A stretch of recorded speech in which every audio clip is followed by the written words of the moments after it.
दोस्तों, जैसा कि आप देख रहे हैं, ये मेरा टमाटर का पौधा है और इसमें बहुत सारे फ्रूट्स लगे हुए हैं। बहुत सारे टमाटर आपको दिखाई दे रहे होंगे और ये इस पर आपको ऐसा लग रहा होगा कि मैं किसी केमिकल फर्टिलाइज़र का उपयोग करती हूँ। तो बिल्कुल भी नहीं उपयोग करती हूँ मैं जितने भी अपने ऑर्गेनिक फर्टिलाइज़र बनाती हूँ उन्हीं का प्रयोग अपने प्लांट्स पर करती हूँ और मेरे प्लांट पर फ्रूटिंग और फ्लावरिंग बहुत मुझे मिलती है। तो आज मैं आपके लिए एक और इम्पॉर्टेंट ऑर्गेनिक फर्टिलाइज़र की वीडियो लेकर आई हूँ, जिससे आप बहुत अच्छी मुफ्त की खाद बना सकते हैं और साथ ही साथ इसका उपयोग एक कीटनाशक और फंगीसाइड के रूप में कर सकते हैं।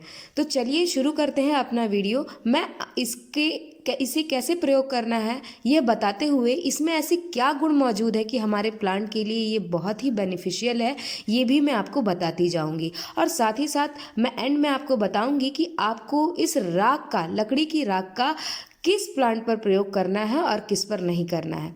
देखिए दोस्तों, राख जो होती है वो कई तरह की होती है। गोबर से के कंडे से जली हुई राख होती है, लकड़ी से जली हुई राख होती है। इसी प्रकार पत्ते या घास वगैरह सूख जाती है जब हम जलाते हैं तो उसकी राख होती है। लेकिन ये जो मैं आज उपयोग कर रही हूँ ये है लकड़ी की राख, जो आप अपने प्लांट पर उपयोग कर सकते हैं इसका। अब इसे उपयोग कैसे करना है ये देखिए। ये 2 लीटर पानी मैंने ले लिया है और इसमें मैं सिर्फ 1 चम्मच डाल रही हूँ। याद रखिए, सिर्फ 1 चम्मच, इससे ज़्यादा नहीं, क्योंकि अगर राख का इस्तेमाल आपकी प्लांट के लिए बहुत ही अच्छा है तो साथ ही साथ अगर आप इसका इस्तेमाल सही तरीके से नहीं करते हैं तो इसके कुछ नुकसान भी है। तो इसीलिए आपको मैं जैसी और जिस क्वांटिटी में बता रही हूँ आप उसी प्रकार अपने प्लांट में अगर यूज़ करते हैं तो आपके प्लांट की ग्रोथ को कोई भी नहीं रोक पाएगा। और ऐसी क्या चीज़ इसमें होती है जो कि हमारा प्लांट जो है ग्रोथ करेगा ये खाद से। इसके अंदर हमें अच्छी मात्रा में मैग्नीशियम, फास्फोरस, सल्फर इत्यादि मिलती है। साथ ही आयरन, एल्युमिनियम, मैग्नीज, बोरोन और अन्य आवश्यक पोषक तत्व भी मिलते हैं जो कि हमारे प्लांट के लिए बहुत ही ज़रूरी होते हैं।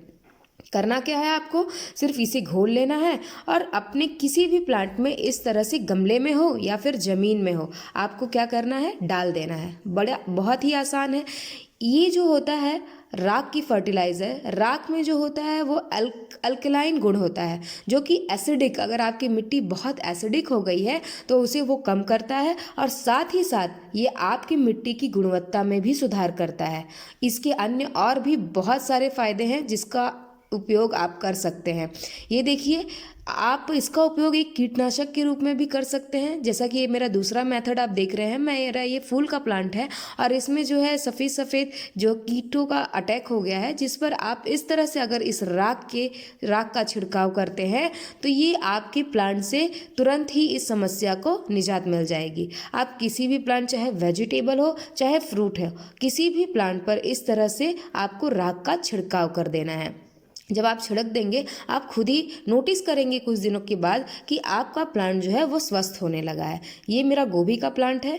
गोभी पर भी बहुत कीड़ों का अटैक होता है। कभी कभी तो ऐसा होता है कि इसके फ्लावर्स बन रहे होते हैं और कीड़े खा जाते हैं, तो आप इस पर छिड़काव कर सकते हैं। ये देखिए, लेकिन याद रखिए कि छिड़कने के बाद आपको उस कुछ समय के बाद 6 से 7 घंटे के बाद राख को धो देना है, क्योंकि अगर आप इसी तरह से छोड़ देंगे तो आपकी पत्तियां जो है जल भी सकती हैं। तो इसीलिए आप इसे पानी की मदद से वॉश कर दीजिए। आप देखेंगे कि जितने भी कीट पतंगे आपके प्लांट पर लगे हैं या फिर किसी भी फंगस का अटैक हुआ है तो वो ठीक हो जाएगा।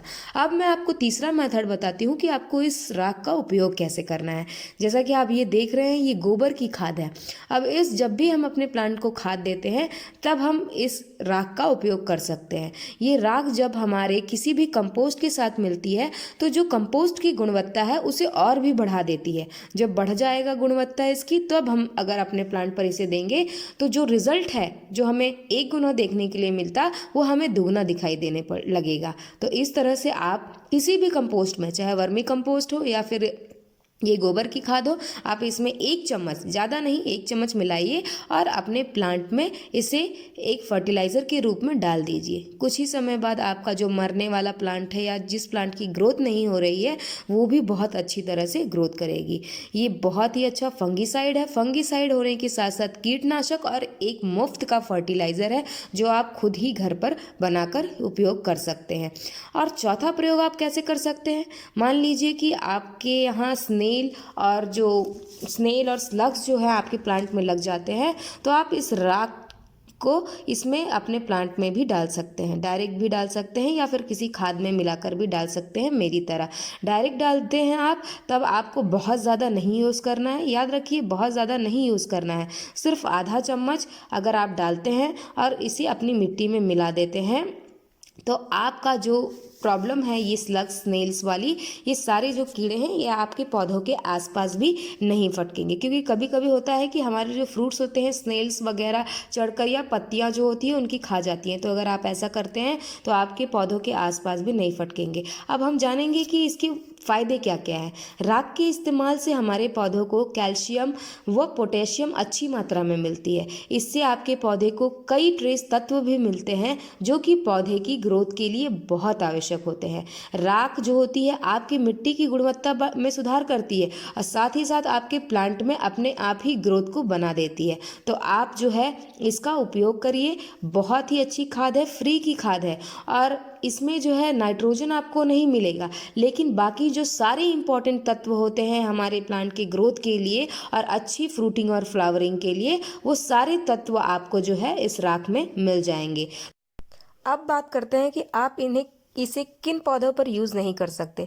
आप इसे गुलाब में, अजीलिया में या फिर आप कोई वेजिटेबल लगाते हैं जैसे आलू वगैरह हो गया, जिसमें कि मिट्टी अल्कलाइन होना बहुत ही ज़रूरी है, तो उसमें आप इसका प्रयोग ना करें। वीडियो देखने के लिए धन्यवाद।